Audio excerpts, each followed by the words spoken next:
Actually ఈ మధ్య ఏంటంటే యంగ్ హీరోస్ కొంత మల్టీ స్టార్ మూవీస్ చేయాలి. ఎందుకంటే ఒకరికొకరు కోఆపరేట్ చేసుకుంటూ చేస్తున్నారు కదా! మీకు కూడా అలాంటి ఇంట్రెస్ట్ ఉందా? మల్టీ స్టార్ చేయాలి? షూర్ అండి. అంటే మనం యాస్ యాక్టర్స్ ఐ థింక్ మనం డెఫినెట్‌గా ఎక్స్‌ప్లోర్ చేయాలి అన్ని genres. And with the OTT world and everything coming in, ఇప్పుడు ఆ ఇన్హిబిషన్స్, లాంగ్వేజ్ బ్యారియర్స్ గానీ, లేకపోతే ఇంత రోల్ ఉంటేనే మనకి ఇంపార్టెన్స్ వస్తుందనేది వెళ్ళిపోయింది.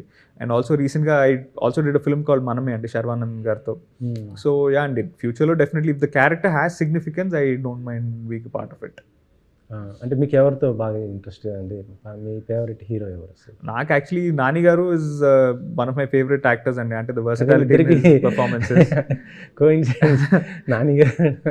ఐ థింక్ అంటే డెఫినెట్లీ అండి. ఐ థింక్ 'నాని' గారు is an inspiration for so many of us here.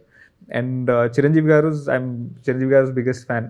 So అండి I think the two of them are my most favourite actors. అచ్చా. అంటే మీకు ఏ జోనర్ అంటే ఎక్కువ బాగా ఇంట్రెస్ట్ ఉంటుందండి? మీకు పలానా జోనర్ ఇట్లా నాకు క్రైమ్ కామెడీస్ అంటే బాగా ఇష్టం అండి యాక్చువల్లీ. సో ఇదివరకు చేశారు కదా crime the.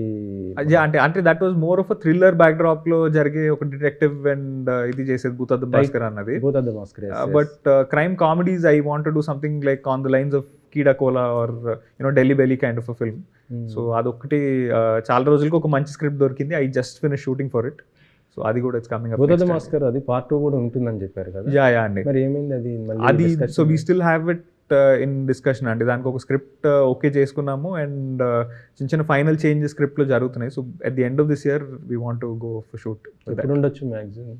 So around November డిసెంబర్లో షూట్కి వెళ్ళాలని అనుకుంటున్నామండి. So the director is working on an other project, ఒక వెబ్ ఫిల్మ్ చేస్తున్నారు. అది అయిపోయిన తర్వాత స్టార్ట్ చేయాలని. అచ్చా. యాక్చువల్లీ ఏంటంటే కొత్త సినిమాలు, చిన్న సినిమాలు చేస్తున్నప్పుడు ఏంటంటే బడ్జెట్ ఒక లిమిట్లో పెట్టుకుంటారు కదా? అవునండి. సో మీరు ఇది అనుకున్న ఆ రేంజ్లోనే బడ్జెట్ అయిందా, లేకపోతే కొద్దిగా ఏమైనా ఎక్కువ అవటం ఇట్లా ఏమైనా జరిగిందా? అంటే ఒక 10-20% డిఫరెన్స్ ఇన్ బడ్జెట్ అనేది it's very common for films అండి. అంటే ఎందుకంటే మనం షెడ్యూల్స్ ప్లాన్ చేయడం అనేది మన చేతిలో ఉండదు. కొన్నిసార్లు మనం అనుకున్న లొకేషన్ దొరకకపోవచ్చు అండ్ మనం ఆల్టర్నేటివ్ లొకేషన్కి వెళ్ళినప్పుడు the cost of that location might be higher.